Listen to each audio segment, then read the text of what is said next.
Far from being the one-dimensional town that those who only know its summer facade might think, Newport is a place of ever-expanding human drama. In the end, like any other place that sparks deep human interest, it is the people of Newport that have made it, and continue to make it, a place of intrigue and wonder, a place of secrets and labyrinth, sunshine and shade.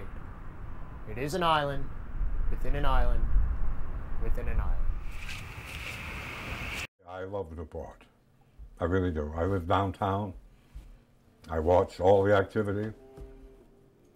I see the harbor. I think it's a great city. And it means a lot to me because in my retirement, it's probably the best place to live in all of Rhode Island, maybe in all of New England. It's always been a good town. It doesn't exactly have everything I want. Culturally, it's not very diverse. I'm still here because the sailing is the best that I've ever been anywhere. Welcome, it's the WDK Open Forum. I'm Bob Sullivan until 2 o'clock this afternoon. It's an hour-and-a-half talk show every day, and your calls and comments and inputs and my outputs, I guess, are invited. 846-1028 is the phone number. Talk@WDK.com will get you through email-wise, and we can discuss anything at all you wish. What are we, a town of 26,000 people? Yeah. Okay, find another town of 26,000 people with a radio station that is not owned by a group. It's like a Hall Communications or a Citadel or somebody like that. Find me one. And you'd be hard-pressed to find one, actually. Well, you go to a high school reunion or something. It's like, gee, where have you been? I said, I've been living next door to you for the past 20 years. We're a news operation. I do a talk show here 5 days a week, which is always fun. And people actually don't like to talk about heavy, weighty things all the time. When I was a kid in high school, it was a sailor town. The Navy left in 1973, the floating Navy. It was like, oh, we're lost. And then what happened, lo and behold, in 1976, in July, the tall ships event happened. Dozens of huge sailing ships on the way in, and an anchor, and it's like, people are flabbergasted. And that started the tourism revitalization for Newport right there, that one event. I'm a 12th generation Rhode Islander. Wow. And my great-grandmother bought a house here because she thought the air was so much purer than in Providence, and she used to come over on the old ferry boat to benefit her baby, John Nicholas Brown. I was a Navy nurse as aide, and I worked on the wards, which was great fun. I don't think I'd ever liked this country as much if I hadn't met so many wonderful young men. And they were all teasing me. They were fun to talk to, but some were so ill and had so many wounds. In 1883, the Navy acquired this island for the Naval Training Station, and then the following year, in 1884, they acquired the building, which became the first Naval War College. And it's famous because it was here, the first lectures, and the most important man here, most famous, was Admiral Alfred Thayer Mahan, the second president of the War College, who gave his famous lectures on the influence of sea power upon history, right here in this building. Essentially, it's been home base for me since 1964, although I've been all over the world. I realize that I'm a newcomer. I didn't come in 1639. We started it originally, my godfather, Matt Saravo, and myself. Newport is very slow to support theater. There's a small nucleus of people that support the arts locally. Like I say, a lot of our support comes from 40 miles away. There's probably a lot of focus, maybe too much focus on the traditional landscape, seascape kind of art. There's plenty of that, and if you want that, you'll find plenty of that here. Yeah.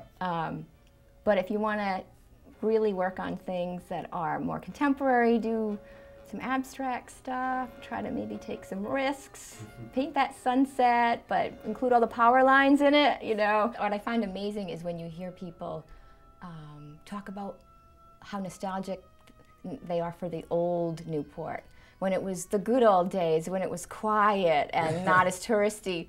And yet, you know, if you were to go dig up old police files, you could find all of these police reports about Blood Alley and, you know, Navy sailors getting into these brawls downtown, and there were seedy bars. And so I think people forget. I worked my very first job at the Dunkin' Donuts on Broadway.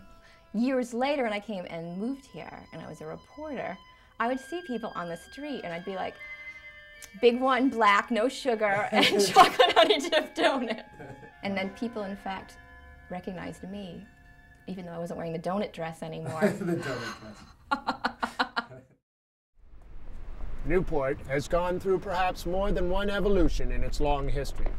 Starting out as a strategic naval town and a center of colonial-era commerce, it became a playground for the very rich, and is today one of the most popular vacation spots on the eastern seaboard. And yet, despite all these changes, there are still cobblestone streets lined with salt box houses, whose ancient and shady trees have noted little change in their long tenure. What a lot of people don't realize is that Newport is not this 100% affluent community. Some people are aware, others kind of pretend that it doesn't exist. They live in their own little world. There are people living below the poverty level in our city. Per capita would probably have the highest level of people below the poverty line in the state of Rhode Island. I think the city certainly is up and coming. It's, you know, it's becoming a more and more diverse community. I hope to see more minority-owned businesses in the downtown areas. We have seen some. There have been restaurants and barbershops, we've got grocery markets. I hope that that continues. I'd like to see more minority-owned businesses, personally. There's a part of the North End that is totally divided by a highway. Prior to the last few years, people have always felt that this was the other side of the tracks, and we have looked at some innovative ideas to change not only the perception but the neighborhood and make them a community. As we look sometimes to build additional housing on that side of town, we've been met with some opposition. People are concerned about having any more, lower income housing in their communities. I used to live in town on the hill. Yeah. All my streets are gone. I used to live in Fahey and Mahan, they're all gone. Oh, is that right? Yeah, but it looks really, really good though. It was a close-knit community. That's great. So they worked out good. I liked it there. Newport is so special to so many people. My memories are, every last one, very happy. I always say that I came from where they invented sailing in Youngstown, and I absolutely love my hometown, but Newport is just, it's impeccable on the water. The people that come and go, everything about it. All in all, it's not a bad place to live. You can never tell what brings people together. Right. It's luck, I think, a great deal, and also tolerance. Don't forget the state of Rhode Island and Roger Williams and all those wonderful sayings are supposed to be able to have tolerance of each other's religions and color of their hair and whatever it may be. And I think Newport stands out as one of the best in Rhode Island. Newport is the greatest little city in the United States. It has everything. We have culture, we have great diversity. And I think diversity is really what keeps a city or a community alive. I'm always excited to live in a place that people pay all this money and get on airplanes and travel in and stay at the hotels. I love to, people watch in the summertime. People are coming from everywhere. As long as I'm going to be here in New England, I wouldn't live anywhere else but Newport. It's a wonderful town. Newport is just a very special place for most of us that live here, and we're very proud of our city, very proud of our state, and very proud of our citizens.